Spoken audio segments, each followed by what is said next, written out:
Hello, hello. It's Big Chads. We're back with another chapter of My Battles with Cancer, a patient and caregiver's candid memoir. I was a cancer patient and now a survivor, and I was a cancer caregiver. My mother had cancer. So I published this memoir to help people who are going through cancer treatment or people who know someone who is. And I wanted to share my experience to help them. I published the book on Amazon.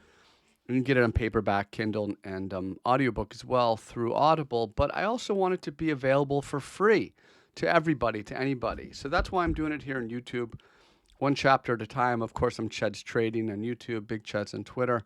I've also published two other books, Trading Wisdom and Trading Quotes. Those books are available. This is My Battles with Cancer. Last time we did A New Chapter Begins. And I talk about finding out that my mom had a tumor. And now we have the chapter Going to See Mom. So let's get right into it. Going to see Mom.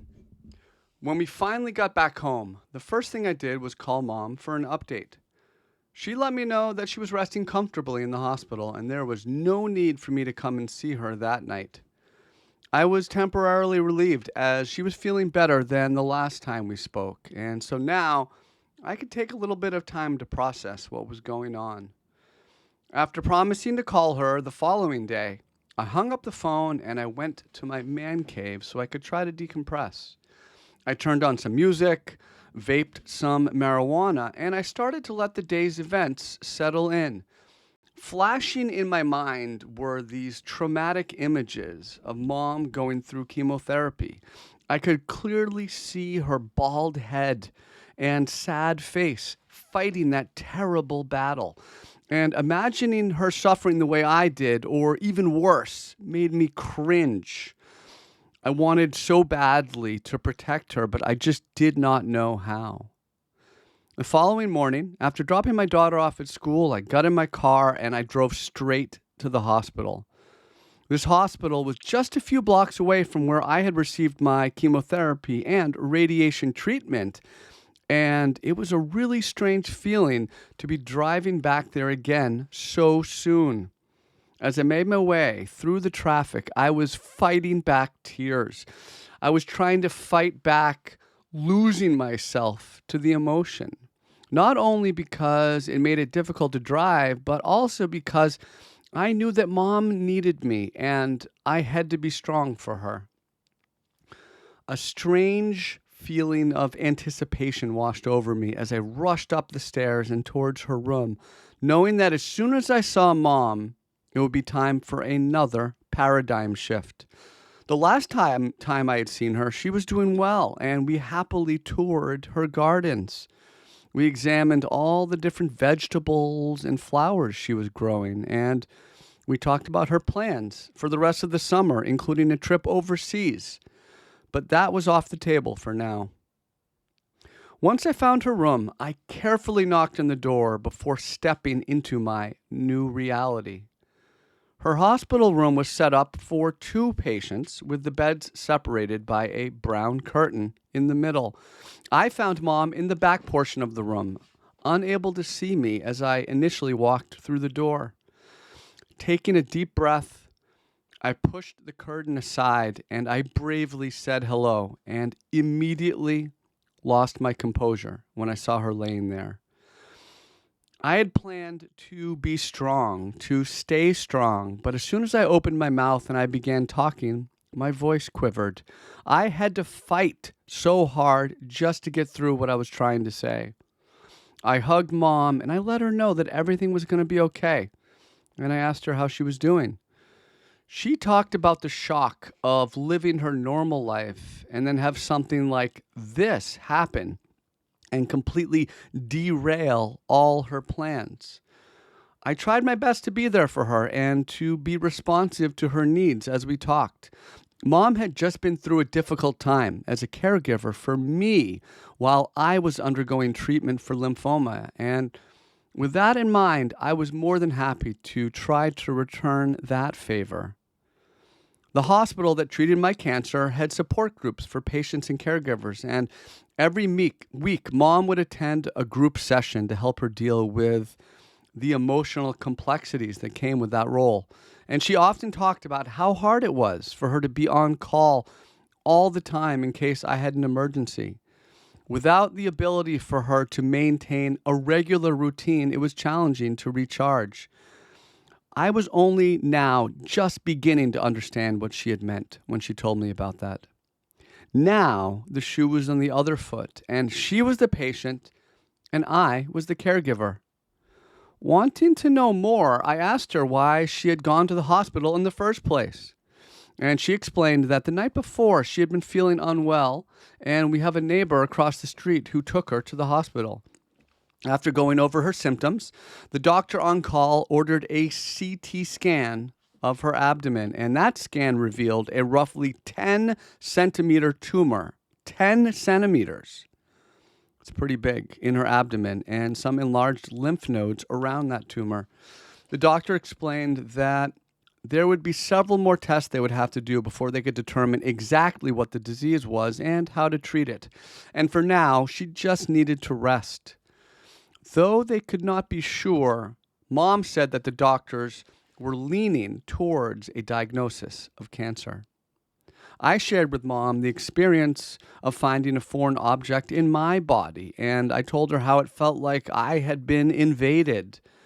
Hearing these words from me seemed to help her calm down a little bit, as I could somewhat empathize with her situation. As we continued to talk, I reflected upon an emotion I had often experienced during my treatment, and one that she was just starting to deal with: shame. When I was diagnosed with cancer, I felt shame for having a health malfunction, an abnormality in my body that everyone else around me, including the doctors and nurses, did not have. As a sick cancer patient, I felt different. I felt less than and defective and ultimately full of shame for having to rely on those medical professionals to fix me, even though I bore no real responsibility for getting cancer in the first place. After hearing my experience feeling shame, Mom really seemed to connect with that concept and thanked me for expressing it to her in such an eloquent way. It was imperative. It was critical for me to be there for Mom, as I knew she was feeling vulnerable and was afraid of what she might have to face over the coming days and weeks. To lend her some more comfort, I told her that I believed that the most difficult part of her journey was right now, and that things would get easier over time. Thinking back to my experience, I explained that the hardest part of my initial diagnostic phase was waiting and not knowing what I was up against. And once we had all those test results done and we were able to define Mom's enemy, or the cancer in this case, we would be on the path to recovery. That's what I told her, and I kept reminding her that it would soon start to get better for her emotionally, and that she was a strong and resilient woman, and she would beat her foe. Wanting Mom to know that she was not alone, I also reassured her that I had nothing else to do, and I could be there for her as much as she needed throughout this process. By now, it was late morning, and my sister had arranged to transfer Mom to a new hospital where she could be seen by a specialist. While we waited for all the paperwork to get sorted out, Mom and I continued to talk, and I reflected that she seemed to be handling everything quite well. Soon after, a nurse in her 50s walked into the room to check on Mom, and Mom immediately began to cry, saying that this was supposed to happen to someone else. I wondered who this nurse was that Mom felt so comfortable confiding in, and I really appreciated that she was helping her. Even still, it was disquieting. It was uncomfortable to see Mom in such despair. I wanted to go over and hug her and hold her to make things better, but this nurse was doing more than a fine job on her own. Before I left that day, Mom gave me a list of items to fetch from her house, and she asked me to grab them the following morning before I came. When mom was first admitted to the ER, she thought it would only be for one night and only brought with her one spare set of clothing. Now, it looked as if she was going to be there for at least a week or more and needed some essential supplies. With this list in hand, I now had a strong sense of purpose, and I cherished the knowledge that I was going to be an important part of mom's healing process. I was more than happy to do anything she needed to be more comfortable and feel better while she was stuck in the hospital. As usual, once I got home, I needed to decompress, so I spent some time in the man cave listening to music and enjoying some red wine. After relaxing a little bit, I decided that mom was in a much better place at this new hospital. One thing that kept creeping back into my mind was her pending chest scan. This chest scan would tell us if the cancer had spread to her chest or was still localized to her abdomen. I thought back to my own journey, and at first I thought that I only had one tumor. It was not until after that second scan that we learned that the cancer had traveled to the other side of my diaphragm. When discussing this topic with mom, I had been upfront and honest that this could be a game changer. The following morning, I dropped off my daughter at daycare and I drove back to my childhood home where mom was still living. As I turned down the road and towards the house, I saw her car in the driveway and I had a strange feeling. Every other time I had come to visit, I would look for her car, and if I saw it in the driveway, that meant that she was home. Today, seeing her car there meant something else to me. Something ominous, as it was still there, but she was not. After walking up to the front door, turning the key, and entering the house, I called out mom's name, as I have done every other time. "Mama!" I shouted out, hoping against hope that for some absolutely bizarre reason she would call back to me, would be at home waiting for me, and everything could return to normal. Even though I knew everything was not normal, it was strangely comforting for me to continue this ritual. After gathering the rest of the items that mom had asked for, I looked around the house again, and I looked at it with a different eye this time. This time, I wondered what would happen to mom's house if her health took a turn for the worse. What would happen to all those objects just laid about as she had left them before her fateful trip to the emergency room? A little bit after that, I set out for the hospital, and I was driving with a sense of focus, a sense of purpose, that I was a caregiver now, and I needed to be there for mom. My whole schedule had been torn wide open, and I was going to do whatever I could do for my mom to help her feel better. Once I parked the car, I walked towards those patient elevators, and then I had a sudden realization. Coming to this hospital had become routine, and that was not a good feeling. It was strange, so strange to be back again so soon. As always, I try to find the positive in everything, and I decided that coming back to this hospital could potentially help me stir up an emotional connection to the subject matter in this cancer memoir.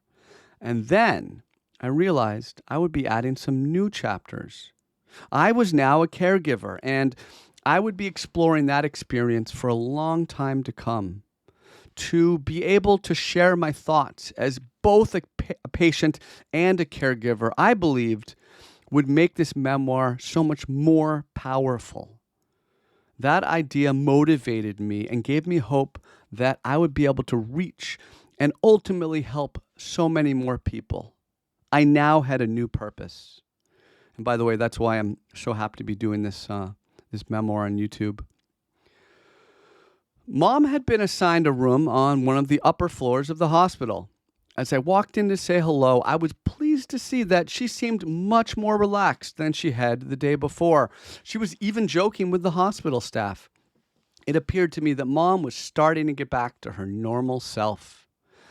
Even though there was a long road ahead, seeing her, quote unquote, catch her breath was relieving. Pulling up a chair and settling in, I took off my shoes and I put my feet up on the bed next to her. My goal was to get as comfortable as possible, hoping that it would help Mom relax as well, because I knew that she was watching my body language closely, just as I was watching hers. We are both rather astute observers of human behavior and well-versed in the tenets of psychology and emotional intelligence. Having that shared vocabulary has always benefited us when we needed someone to talk to. This was one of those moments when these skills were needed the most. I continued to comfort her by saying that we were dealing with the hardest part right now, the waiting before we knew exactly what she was sick with. And then we would soon learn how we were going to beat it. During my time there at the hospital, many medical professionals came to check on Mom, and it was nice to have a little bit of experience with some of the medical processes she was going through while speaking to the doctors. As such, I was able to ask intelligent questions to the medical staff, and that left us both feeling a little bit better. A doctor with bushy eyebrows explained what the next steps were for her treatment now that she had been transferred. First, a series of blood tests, and then another scan on her abdomen and chest. After that, they would perform a colonoscopy. Then, finally, she would have surgery to remove the tumor, along with the enlarged lymph nodes around it. The doctors knew that the lymph nodes were enlarged, but they did not know if it was because the cancer had spread or as a result of her body reacting and fighting the cancer. We thanked the doctor for outlining the next steps of treatment, and I reminded Mom that we were one step closer to defining our enemy. I also told her that she was doing a great job of staying positive and living in the moment. Carefully and methodically, I took the stairs all the way down the more than 14 flights, as my knee had still not yet fully returned to full strength from the ACL surgery. All those months that I had laid in bed recovering from chemotherapy had significantly set back the healing process. So I still had to be a little bit careful when I went down long flights of stairs. And compounding this issue, I was out of shape from having celebrated the completion of my chemotherapy and radiation treatments. Next chapter, start the healing process. This is my battles with cancer, a patient and caregiver's candid memoir. I published this back in 2020, and I republished it in 2023 after making a lot of edits. I want this book to be available to anyone and everybody who's dealing with cancer or knows someone who's dealing with cancer. I was a patient and a caregiver, and I just want this to be free for anybody. So I'm doing it here on YouTube. I'm Ched's Trading. I've also published 2 more books, Trading Wisdom and Trading Quotes. Those are also available on Amazon. And I'm Big Ched's on Twitter. So, folks, I'll be back soon with another chapter, and thank you for listening.